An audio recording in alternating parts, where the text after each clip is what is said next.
Halo sahabat Indo Newspaper. Oke, lagi kabar yang cukup panas guys. Yang pertama lagi-lagi datang dari Israel dan negara kita Indonesia, yang disebut-sebut bahwa baru-baru ini pemerintah kita Indonesia dan PBB disebut murka. Bahkan Indonesia mengutuk keras rencana Israel yang dikabarkan mau mengusir warga Gaza dari Palestina. Bahkan kabarnya mau membuat pemukiman Yahudi Israel di jalur Gaza guys. Kalau dibuat pemukiman Yahudi Israel di jalur Gaza, otomatis kemungkinannya wilayah Gaza menjadi milik Israel guys. Nah, lantas bagaimanakah pernyataan lengkap kutukan keras Indonesia terhadap Israel? Setelah ini kita bahas guys. Kemudian kabar kedua yang tak kalah panas nanti datang dari salah satu kapal perang kita Indonesia yang baru-baru ini dikabarkan telah melewati wilayah panas, yaitu wilayah serangan Houthi di Laut Merah, Selat Bab el Mandeb. Yang akhir-akhir ini banyak kapal-kapal perang barat dan kapal-kapal kargo dihantam pasukan Houthi guys. Bahkan kapal perang kita Indonesia pun sampai ikut melaksanakan peran jaga perang saat melewati Selat Bab el Mandeb. Nah, bagaimanakah berita lengkap dan dua kabar panas ini? Mari kita kupas berita lengkapnya satu persatu guys.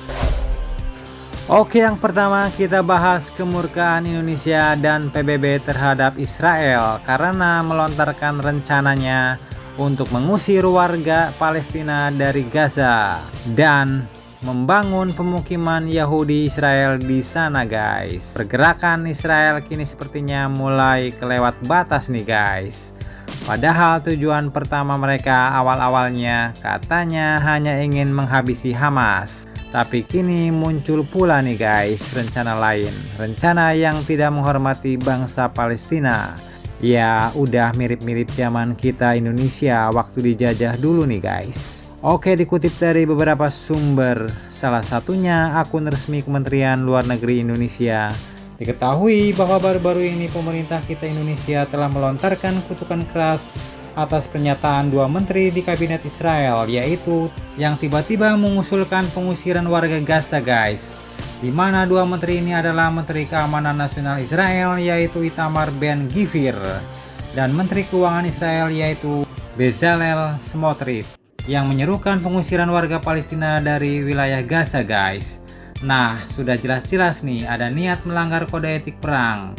Dan bila menjadi kenyataan, pengusiran ini pun sama saja dengan menjajah dan menduduki wilayah bangsa negara kita Indonesia. Bahkan PBB pun murka dan mengutuk keras tindakan ini dalam akun resminya Kementerian Luar Negeri Indonesia yang dipimpin oleh Menlu Ibu Retno Marsudi pun membuat 3 pernyataan keras guys terhadap Israel. Yang pertama yaitu Indonesia mengutuk dan menolak keras pernyataan dua menteri kabinet Israel yang mengusulkan pengusiran warga Gaza dan dimulainya pembangunan pemukiman Yahudi.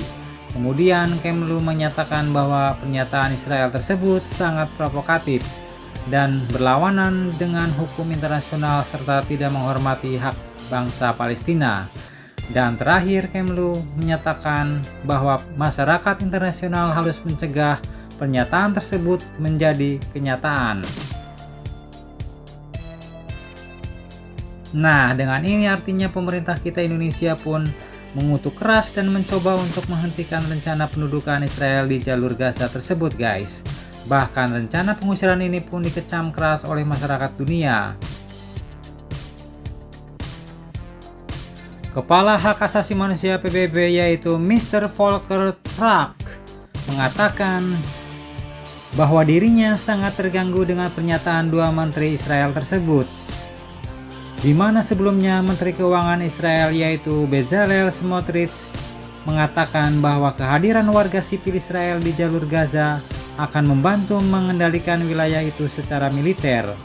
Beliau juga menyebut bahwa warga Palestina harus didorong untuk pindah ke negara lain guys. Nah loh, bayangkan warga Palestina artinya mau dipindah, diusir, pindah ke negara lain dan digantikan dengan warga-warga sipil Israel. Smotrich pun mengatakan bahwa jika kita bertindak dengan cara yang benar secara strategis dan mendorong emigrasi, jika ada 100.000 atau 200.000 orang Arab di Gaza, bukan 2 juta, maka seluruh wacana hari ini setelah perang akan sangat berbeda, ujarnya. Dan lebih amsyongnya lagi, komentar ini pun diikuti oleh Ben Gvir, yaitu Menteri Keamanan Nasional Israel, yang mengatakan bahwa Israel harus mempromosikan solusi untuk mendorong emigrasi penduduk Gaza. Nah, sangat-sangat amsyong nih guys. Jelas-jelas secara langsung dua menteri ini pun telah mengusulkan pendudukan dan penjajahan. Namun untungnya hal ini pun baru sebatas usulan rencana dari dua menteri. Dan meski dua menterinya telah berkomentar demikian, pemerintah resmi Israel pun sejauh ini belum mengumumkan rencana apapun mengenai Gaza secara resmi. Nah, mari kita doakan dan ikut usahakan agar penyataan pengusiran warga Gaza ini tidak menjadi kenyataan ya guys. Biarlah warga Palestina dapat kembali menempati wilayahnya secara damai dan tentram di wilayah Gaza. Amin. Oke, kemudian lanjut kabar kedua yang cukup panas. Seperti yang kita ketahui bahwa Laut Merah saat ini benar-benar dalam tanda kutip memerah guys, alias memanas. Banyak kapal-kapal kargo bahkan kapal-kapal militer geng barat yang dihantam oleh pasukan Houthi, di mana wilayah Selat Bab el Mandeb pun saat ini berada dalam jangkauan serang kelompok Houthi, penguasa negara Yaman. Nah, terkait hal ini ternyata salah satu kapal perang kita yaitu KRI Diponegoro 365 yang sedang dalam misi perdamaian dunia dan menuju ke perairan Lebanon pun telah melewati wilayah tersebut guys. Dan pastinya cukup tegang.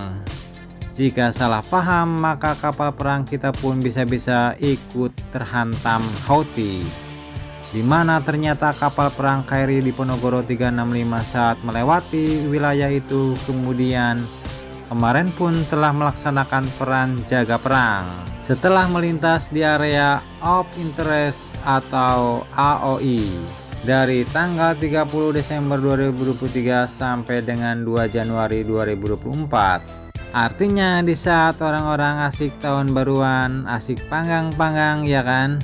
Nah, para awak kapal perang kita pun kini berada dalam siaga tempur guys. Di mana dalam pelaksanaan lintasan pas laut tersebut, KRI Diponegoro juga berusaha untuk menjalin komunikasi dengan beberapa kapal perang asing yang bergabung di dalam CTF 151, yaitu kontrapresi untuk melawan bajak laut, dan CTF 153 yaitu Team Security Cooperation in Red Sea and Gulf of Aden, serta juga terus menjalin komunikasi dengan kapal-kapal perang maupun kapal-kapal sipil lainnya, terutama yang berbendera Indonesia dalam rangka informasi sharing dan memperbarui situasi terbaru. Dan untungnya kapal perang kita Indonesia ini pun aman, lancar melewati selat panas itu guys. Nah, mari kita doakan agar kapal perang dan para awaknya ini dapat menjalankan tugas dengan berhasil dan dapat kembali pulang dengan utuh dan selamat ke Indonesia ya guys. Amin. Jadi bagaimana menurut kalian? Jangan lupa subscribe, like, share, komen. Tetaplah kalian semangat dan jangan santai terus. Demi Indonesia maju, salam Indo Newspaper. Sampai jumpa guys. Terima kasih.